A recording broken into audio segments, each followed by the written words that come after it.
My name is Kira Hollis, and I'm 29 years old. 3 days ago, I found out exactly how fast your life can spin out of control because someone you love thought "it'll probably be fine" was a personality trait. If you'd asked me a year ago to describe my relationship, I would have said it was solid, not some epic movie-level romance. Not tragic either, just steady in a way that felt earned. My boyfriend, Adam Kincaid, and I had been together for 3 years. We met at a mutual friend's birthday party back in 2022. A crowded bar, terrible lighting, overwatered cocktails. I was wedged at the end of a sticky high top, nursing flat beer, and seriously considering faking a migraine to leave early when Adam slid into the empty space beside me. Slightly crooked smile, shirt sleeves rolled to his forearms, tie already stuffed into his jacket pocket like he'd given up on pretending to be formal. "If they play the cha-cha slide one more time," he muttered, "I'm reporting this place to some kind of cultural crimes hotline." I snorted into my drink before I could stop myself. We started talking about the DJ, about terrible action movies, about our shared love of Thai food, spreadsheets, and complaining about tech deadlines. He was charming, quick, and easy to talk to. By the end of the night, he'd walk me to my car and ask for my number with this almost shy confidence. We moved in together after about 18 months. I had my routines: meal prep on Sundays, laundry on Thursdays, dishwasher scheduled to run at 12:01 a.m. when the power rates dropped. He had his late-night gaming with friends, half-finished cups of coffee on every horizontal surface, big grand plans he didn't always follow through on. It balanced mostly, or at least I thought it did. Last Tuesday, my entire illusion of solid started to crack during a sprint planning meeting. I was in a glass-walled conference room on the 7th floor, one eye on the task board, the other on my laptop screen. My team lead was droning about story points when my phone buzzed on the table. "Adam. Hey babe, quick thing. I lent your Accord to Jason. His car's in the shop and he needed to run a few errands. Hope that's okay." My heart did this weird stumble. Jason Reed was Adam's friend from college. Funny, loud, always just a little bit too much. I'd met him maybe half a dozen times at barbecues and game nights. He seemed nice enough, if a bit reckless. The kind of guy who would jump off a roof into a pool before checking the depth. I stared at the text, all the air seeming to thin out around me. My Accord wasn't anything fancy. A 2019 silver Honda with cloth seats and a slightly annoying rattle in the passenger door. But it was mine. I'd saved for the down payment, paid it off early, kept it immaculate. I had a spreadsheet called car maintenance, because of course I did. I typed back under the conference table, jaw tight. Would have appreciated a heads up first. When's he bringing it back? 3 dots appeared, disappeared, appeared again. "Adam," he said, "just for the afternoon. I figured it was fine. You're at the office all day anyway. I'll make it up to you, promise." I stared at those words, "I figured it was fine," and felt something low-level and unpleasant spark in my chest. Across the table, my coworker Phillips was explaining why we needed to push a feature to the next sprint. I nodded at the right moments, but my brain was stuck on my car in someone else's hands without my permission. It wasn't that I was against helping people. I just liked being asked when it was my help being volunteered. The meeting dragged on for another hour. By the time we wrapped, I had about 10 new tickets assigned to me and no further messages from Adam. I grabbed a mediocre salad from the cafeteria, answered some emails, and tried to shove the irritation into a box labeled, "Talk to him about boundaries later." Around 2:45 p.m., my phone buzzed again. "Adam. So, Jason just called. The car got stolen." My throat went dry. "Stolen?" I called him immediately, not caring that I was in the hallway outside the conference room and my voice might echo. He answered on the first ring. "Hey." "Adam, what do you mean, stolen?" I know, I'm freaking out too," he rushed. "Jason said he parked it outside the Target on Riverside, near the mall, ran in for like 20 minutes, and when he came out, it was gone. He already filed a police report." I pressed my free hand against the cool hallway glass, trying to steady myself. "He had my car for a few hours and it just vanished?" "That area's had issues," Adam said, like that somehow helped. He said there were security cameras. The police are looking into it. I shut my eyes. "Did you seriously lend my car out without even asking me first?"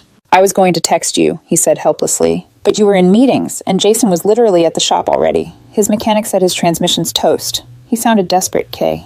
There it was again, that word. Desperate. As if desperation was a free pass to use other people's property. I took a slow breath, forcing my voice flat. Okay, text me the report number. I'll call the police myself. Kira! Adam, I have to handle this. We'll talk tonight. There was a beat of silence. You're mad. I'm busy, I said, which we both knew was a lie. We'll talk later. I hung up before my voice could crack. 15 minutes later, an officer from the auto theft division called. Officer Patel. His voice had all the enthusiasm of someone on their 50th stolen vehicle report that week. I gave him the VIN, the plate, the make, the model, where Jason claimed it had been parked. He told me they'd keep an eye out, that sometimes cars turned up in a few days, and that my insurance company would need the report number. The whole thing felt weirdly distant, like it was happening behind glass. That night, Adam went for the full apology production. When I opened our apartment door around 7, the place smelled like roasted garlic and tomato sauce. The tiny dining table was set with candles we usually only used when the power went out. He was at the stove, stirring a pot, face flushed with heat and nerves. Hey, he said, turning toward me with a hopeful, lopsided smile. I made your favorite. Chicken parmesan, extra crispy, garlic bread in the oven. I dropped my laptop bag onto the couch. You trying to bribe me with carbs? Absolutely, he said without missing a beat. Then, softer, and because I'm sorry. I hung up my coat and walked into the kitchen. You lent my car to someone without asking, Adam. I know. He put the spoon down and wiped his hands on a towel. I messed up. I should have texted you first. Jason was panicking, and I wanted to help. But that doesn't excuse not checking with you. I'll cover whatever the insurance doesn't. Deductible, rental, anything. It's not just the money. I leaned against the counter, looking at him. It's that you decided for me. He flinched at that, eyes dropping to the floor. You're right. Silence stretched between us, filled by the soft, simmering bubble of sauce and the hum of the fridge. He said the car was only alone for 20 minutes? I asked finally. That's what he told me. Adam looked up again.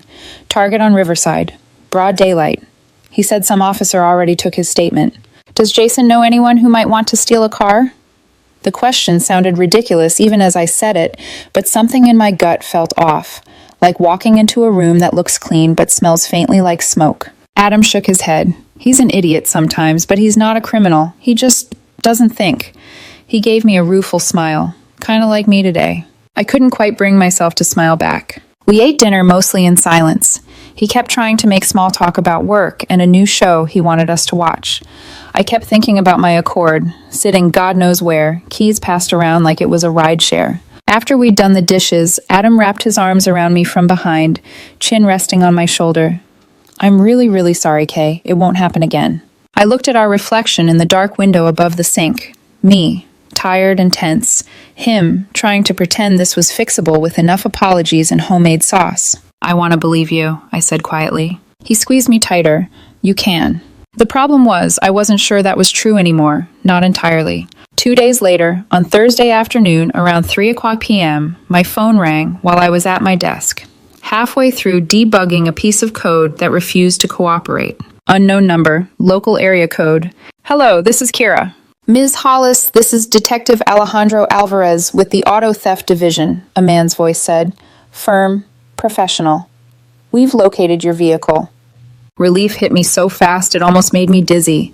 I stood up from my chair, heart racing. You found it? Is it okay? It's currently parked on a residential street in the Oakwood neighborhood, he said. Outside 1529 Willow Lane. Does that address mean anything to you? Willow Lane? I repeated, frowning. No, I don't think so. Should it? There was a brief pause on the line, the kind that makes your skin prickle. The homeowner is Amia Chen, he said. Does that name ring a bell? My hand tightened around the phone until my knuckles went white. Mia Chen, Adam's ex-girlfriend. The woman he'd dated for 2 years before we ever met. The one he'd supposedly blocked, deleted, and moved on from long before I came into the picture. Yeah, I said slowly, my mouth suddenly dry.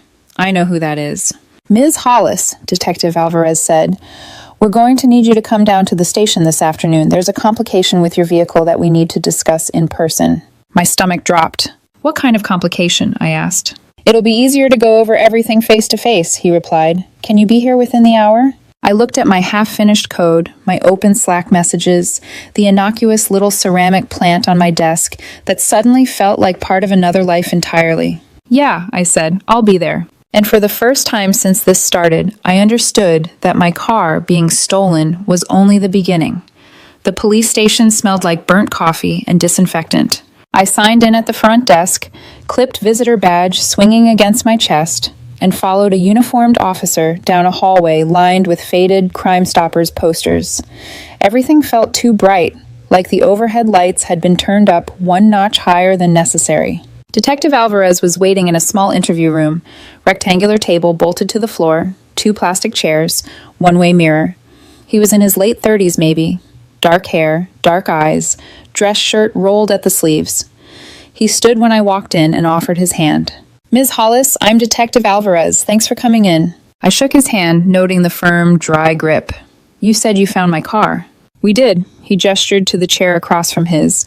"Please, have a seat." I sat, folding my hands together on the table so he wouldn't see them tremble. He didn't waste time.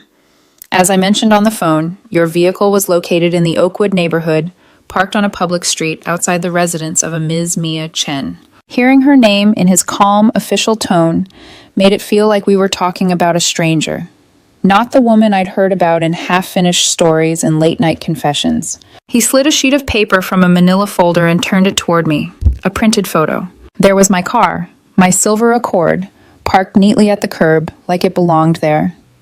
The picture had that washed-out quality security stills always seem to have, but it was unmistakable. "We confirmed the plates and VIN," he said.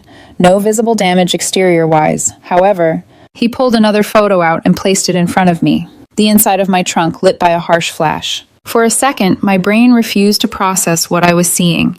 Then the details clicked into place one by one. Opened cardboard boxes with shipping labels, a MacBook Pro still in its packaging, 2 iPads with Apple stickers, velvet jewelry cases spilling sparkles, a designer handbag with the logo front and center, a thick stack of credit cards bound together with a rubber band. Nothing of mine. Nothing that should have been there. I swallowed, my throat suddenly dry. "What? What is all that?" "Stolen property," he said simply. "These items match descriptions from at least 6 theft reports filed over the past 3 weeks. Residential burglaries in the West Hills, package thefts from apartment complexes, and a smash and grab at an electronics store on 82nd. I stared at the photo until the shapes started to blur. "In my trunk." "In your trunk," he confirmed. "Which is why we need to be very clear on your timeline and movements over the last few weeks." He pulled out a notepad. "So," he continued, voice even, "you reported your car stolen 2 days ago. Your boyfriend's friend, Jason Reed, had borrowed it to run errands and claimed it was taken from the Target on Riverside. That's still your understanding of events?" "Yes." I heard how thin my voice sounded and forced it steady. "He had the car for a few hours on Tuesday. I was at work all day. I haven't used the trunk in, I don't know, at least a week before that. Maybe 2. I keep my gym bag in the back seat. I don't haul much around." "And before that?" he asked. "Any reason someone else would have access to your vehicle or keys? Anyone who might have driven it besides you?" "Adam drives it sometimes," I said. "My boyfriend. But that's it. We don't loan it out." I let out a humorless breath. "Or we didn't. Until this." He jotted that down. "We'll need to verify your whereabouts for the dates and times of the thefts," he went on. "Do you typically work from home or on-site?" "Hybrid," I said. 2, sometimes 3 days a week I'm at the office. Everything's logged. Badges, VPN, commits, timesheets. Tuesdays and Thursdays I was definitely here. I tapped the table. "At work." He nodded, like that matched something he already had. "And Ms. Chen?" he asked. "What is your relationship to her?" I forced myself not to look away. "She's my boyfriend's ex-girlfriend. They dated for a couple years in college. I've never met her in person, just heard stories." "Are you aware of any recent contact between them?" My chest tightened. It was the question I'd already asked Adam in my head a dozen times. "Not that he's told me," I said slowly. "As far as I know, they haven't spoken in years." He watched me for a moment like he was weighing the words, not just hearing them. "All right. We'll be interviewing Mr. Kincaid and Mr. Reed as well." He closed the folder. "For now, your vehicle is being held as evidence. Once the case progresses, we can discuss releasing it back to you, but I can't give you a specific timeline yet." I nodded numbly. "So I just don't have a car?" "I'm afraid not," he said, and there was a flicker of something human in his eyes, like he'd seen this scenario play out too many times. "You can give this to your insurance." He slid a card and a case number across the table. "Am I I hesitated. Do you think I'm involved? If I thought you were involved, Ms. Hollis, he said evenly, this conversation would look very different. Right now, you're a potential victim whose property has been used in the commission of multiple crimes. Our job is to verify your account and build a clear timeline. Victim. The word felt wrong. Victims were other people, blurry figures on the news. He stood. We may need to speak again as the case develops. If you remember anything, anyone acting unusually interested in your car, missing keys, anything out of place, call me, no matter how small it seems. I left the station in a daze. The sky outside had turned that grayish-white that means it either just rained or is about to. I ordered an Uber and stood on the sidewalk, hugging my arms around myself as cars hissed by on wet pavement. My car had been parked at Mia's house. Her name echoed in my head, tied to every half-bitter, half-nostalgic story Adam had ever told. The girl who made him believe in big love and then walked away. The warning label he'd insisted he'd learned from. He hadn't mentioned seeing her, not once in 3 years. So how did my car end up outside her house, full of stolen goods? The Uber driver tried to make small talk. I nodded when appropriate. By the time we pulled up outside my apartment building, I had a knot of tension under my sternum that felt like it was going to crack my ribs. Adam was home when I walked in, pacing the living room with his phone in his hand. He looked up the moment the door opened. Kira. Relief flooded his face, then quickly morphed into anxiety. What happened? Did they find it? Is it totaled? They found it, I said, closing the door quietly behind me. Sit down. He blinked at my tone. That bad, huh? Adam, I repeated, and there must have been something in my voice because he sank onto the couch without another word. I stayed standing, bag still on my shoulder, keys biting into my palm. They found my car parked in Oakwood, I said, on Willow Lane. Okay, that's good, he tried. I mean, at least outside a house owned by someone named Mia Chen. His smile died mid-breath. For a moment, the room went dead silent. I watched the color drain from his face. He looked like someone had just punched him. Mia, he said finally, voice barely above a whisper. You're sure? The detective said her full name. He asked if it rang a bell. My heart was pounding so hard I could feel it in my teeth. I told him yes, that she's your ex. Adam swallowed, throat working. Kira, I swear to you, I have no idea. And when they opened the trunk, I continued, talking over him now, because if I stopped, I wasn't sure I'd be able to start again. It was full of stuff, electronics, jewelry, packages with other people's names, credit cards, all stolen, from burglaries and package thefts over the last few weeks. He stared at me, eyes wide. You're kidding. I wish I was. He ran a hand through his hair, fingers shaking. Okay, just slow down. Mia's house? Are you sure Jason didn't... I am repeating exactly what the detective told me. My voice went sharp. My car was used to commit crimes. It was then parked outside your ex-girlfriend's house, and no one can tell me why. He shot to his feet, like sitting still was suddenly impossible. I haven't talked to Mia in years. You know that. I blocked her ages. Do I? I asked quietly. He stopped. The question hung between us like a third person. Of course you do, he said, but the words didn't have the same easy confidence they usually did. Kira, come on. You think I would hide something like that from you? I think, I said slowly, that my car is at her house, and I don't believe in coincidences that big. He swore under his breath and started pacing again. Jason, it has to be Jason. Maybe he knows someone who knows her, or... I cut in. Does Jason know Mia? He froze. It was less than a second, just a flicker, but I saw it. The way his shoulders tensed, the way his eyes dropped to the floor before he caught himself. Adam, I said, my stomach dropping. Answer the question. He closed his eyes briefly, like bracing for impact. They went out a few times, years ago, after Mia and I broke up. It wasn't serious. Did you think that was something I didn't need to know? My voice sharpened, disbelief and anger twining together. I didn't think it mattered, he said quickly. It was before you, Kay. It was nothing. We all ran in the same circles back then. Does Jason know where she lives? I don't know, he said. Maybe. Probably. I'm not exactly on her Christmas card list. I stared at him, heartbeat thudding in my ears. So let me get this straight. You lent my car to your friend without asking me. That friend has, at minimum, a history with your ex. And now my car has been used for multiple crimes and abandoned outside her house. And you don't think any of that is relevant? His jaw clenched. I didn't know he was seeing her. I mean, I heard he ran into her a while back, but Jason said it was nothing, just coffee. I didn't want to make it a big thing. I thought if I brought it up with you, it would just sound like I was hung up on her still, and I'm not. I laughed once, a sharp, humorless sound. You didn't want drama, so instead you chose this. He stepped toward me, palms up like he was approaching something fragile. Kira, I swear I had no idea about the stolen stuff, about the house, any of it. I was just trying to help a friend. That's the problem, I said, feeling the first sting of tears at the corners of my eyes. You were so busy trying to help him that you didn't think about what you were risking for me. His face crumpled. That's not fair. Isn't it? I shot back. My name is on that title. My insurance. I'm the one they pulled into an interview room today, Adam. I'm the one whose trunk is on a crime scene photo. Not Jason. Not Mia. Me. He reached for me, and I stepped back. Something flickered across his expression then. Hurt. Fear. Maybe shame. What did the detective say? About you? That I'm a potential victim, I said bitterly. They're going to check my alibis, my logins, my work records. They'll call you. Jason. Probably Mia, if they can get to her. They're building their case. He rubbed his hands over his face. Jesus.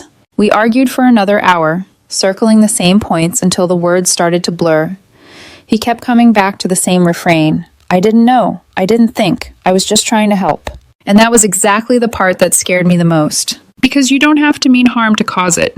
By the time the apartment went quiet, my head was pounding. I grabbed a pillow and blanket from the hall closet. Where are you going? Adam asked, voice hoarse.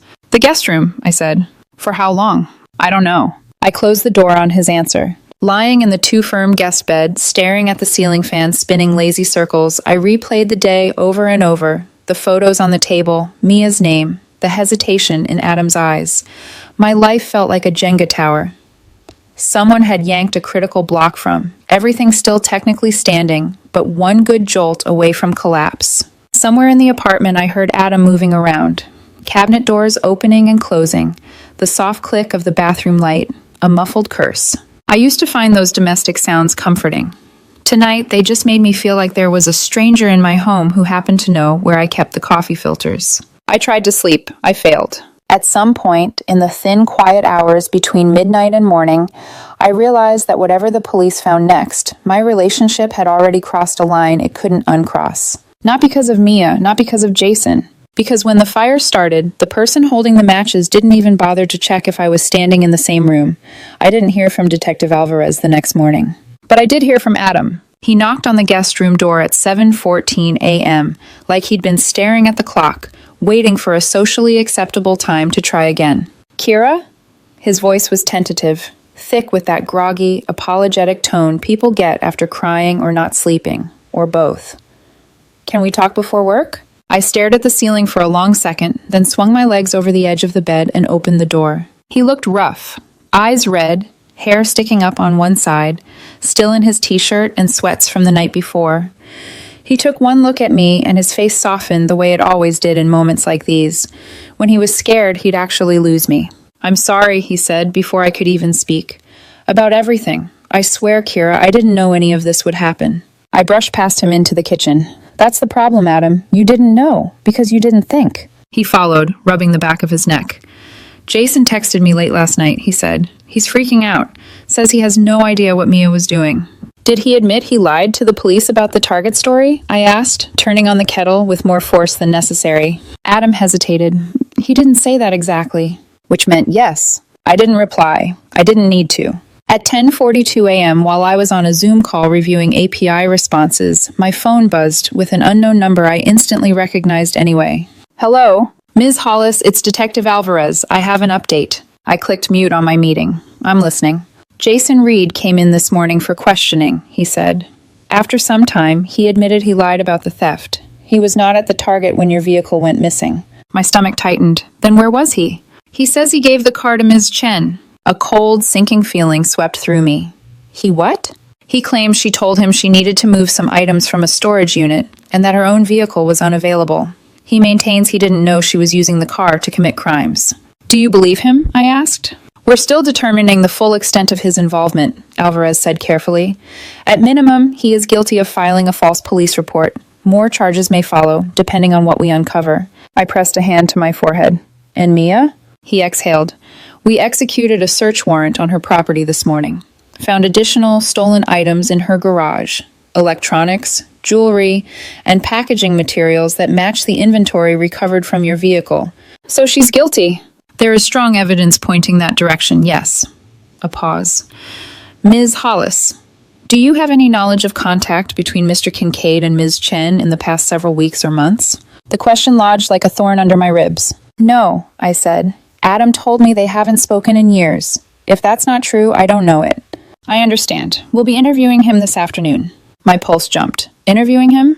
As a witness, he clarified, not a suspect. I didn't respond.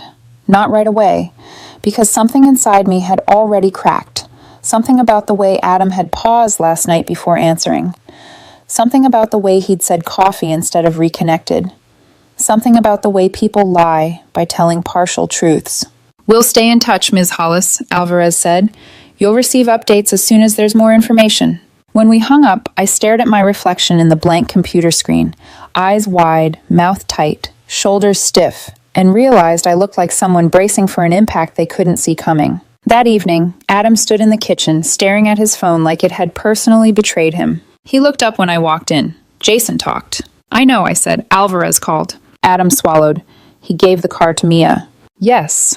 She told him she just needed to move furniture, that her car was in the shop. His voice shook. Kira, I swear to you, I had no idea they were in contact. I leaned against the counter, arms crossed.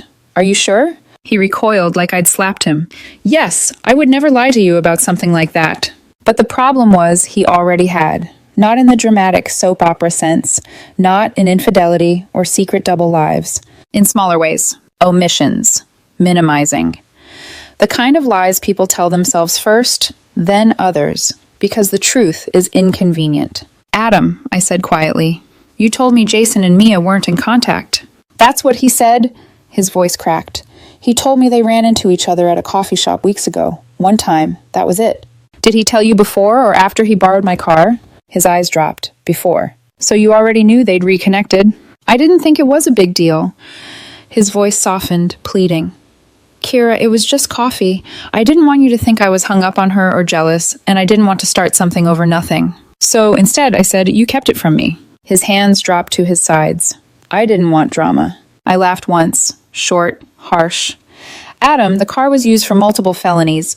We passed drama about 6 exits ago. He winced. We argued for another hour. Not shouting exactly. More like 2 exhausted people trying to dig their way out of the same collapsed tunnel. Eventually, I retreated to the guest room again, the door clicking shut with the weight of everything we weren't saying. The story hit the local news on Saturday morning. Serial burglar arrested, stolen goods found in borrowed vehicle. They didn't name me, thank God, but they referred to the registered owner as an unsuspecting party with no connection to the crimes. My phone exploded. Coworkers, friends from college, my cousin in Seattle, even my old landlord. Is that your car? You okay? Saw the news, holy crap. I didn't answer. I didn't even open most of them. Instead, I sat on this couch with a mug of tea that went cold in my hands and watched my own life play out on a screen, narrated by a reporter who had no idea how close I'd come to being dragged into the charges. At noon, my phone rang with Jason's name. I stared at the screen for 3 rings, then picked up. Kira, he said immediately. His voice was wrecked. Kira, please, I'm so sorry. I didn't know what Mia was doing. I thought she was just moving furniture. You have to believe me. Why? I asked, my voice flat. Why should I believe a single word you say? I made a mistake. You lied to the police. You lied to Adam. You took my car without my permission. You gave it to someone who used it to commit felonies. I didn't know, he insisted. If I had known. That's the problem, Jason. You never know. You just act. You don't think. And now look what it cost. He made a wounded sound. Kira, please. How long have you and Mia been seeing each other again? Silence. Just the faint sound of him breathing. Jason. 2 months, he whispered. Maybe a little more. I closed my eyes. And you didn't tell Adam. He would have freaked out. Right. So instead, you dragged both of us into this mess. I didn't mean... I don't care what you meant. And I hung up. Blocked his number. For the first time since the car disappeared, I felt something sharp and grounding. Anger. Real anger. Not panic, not fear, not exhaustion. Just clean, simple fury at the way people like Jason move through the world, careless, oblivious, protected by their own intentions while everyone else paid the cost. Detective Alvarez called again on Tuesday afternoon. I stepped out onto the balcony to take it, Portland air cold enough to sting my cheeks. Ms. Hollis, he said, I wanted to update you. We've formally charged Ms. Chen with 6 counts of burglary, multiple counts of theft, possession of stolen property, and trafficking in stolen goods. I let out a breath I hadn't realized I was holding. And Jason? He has agreed to cooperate fully, Alvarez said, in exchange for reduced charges. He'll likely plead guilty to misdemeanor accessory after the fact, probation, maybe community service, no jail time. So he gets to walk, I said bitterly. He's cooperating, Alvarez reminded. That carries weight with the DA. I stared out at the gray city skyline. And me? You are completely clear, he said. Your alibi checked out for every relevant date. Your digital records were consistent. You're a victim in this case, nothing more. Nothing more. I thanked him, hung up, and leaned on the railing until my fingers went numb. When I finally went inside, Adam was waiting at the kitchen island, eyes searching mine. What did he say? I sat down across from him. It's done. Mia's been charged. Jason's cooperating. I'm cleared. His shoulders sagged in relief, thank God. But I didn't feel relief. I felt empty. I think we need to talk, I said softly. Adam's breath stuttered. Kira. We can't keep doing this, I said. This kind of disaster doesn't come out of nowhere. It comes from patterns. And your patterns, my voice broke. Your patterns put me in danger. It was a mistake, he whispered. A horrible mistake. One you've made before. I looked at him carefully. You always assume things will probably be fine. That people are good. That consequences are for later. And every time I'm the one who ends up carrying the fallout. He closed his eyes like the words physically hurt him. I love you, he said. I know, I whispered. But loving me isn't the same as protecting me. Silence thickened between us. I don't think we can fix this, I said finally. He bowed his head, shoulders shaking once, barely, but enough. Okay, he said, voice raw. If that's what you need. It wasn't what I needed. It was what I couldn't avoid anymore. Maybe someday we'll look back on this and understand it better, I said. But right now, the trust is broken. He nodded without looking up. We didn't fight. We just ended. Quietly, tragically, inevitably. And that night, when I returned to the guest room, I realized the bed didn't feel too firm anymore. It felt like the first safe place I'd been in days. Adam moved out on a Wednesday, not with shouting or slammed doors or accusations flung like knives. No betrayal revelations or cinematic heartbreak. Just 2 people sitting across from each other in a quiet apartment they once called home, dividing up the life they'd woven together. I can take the air fryer, he said, weakly trying for normalcy as he wrapped the cord around it. You don't even cook, I reminded him softly. He gave a small, sad shrug. I make frozen wings. Then take it. It went on like that for hours. Calm, strange, heavy. A softness that didn't match the severity of what we were unraveling. Like we'd both silently agreed not to make any more wounds today. He packed his clothes, his monitor, his games, the coffee grinder he loved but never cleaned. I boxed up the mugs he'd stolen from various offices, the hoodie I'd borrowed so many times it had basically become half mine, the framed photo from our Seattle trip where he was laughing so hard his eyes were nearly shut. There was an ache under my ribs the whole time, sharp, hollow, but steady. Not quite heartbreak, not anger. More like grieving a version of us that had existed before this. When he was done, he zipped up the last duffel bag and stood in the doorway. I'm sorry, he said quietly, for everything, for not thinking, for dragging you into this, for not being what you needed.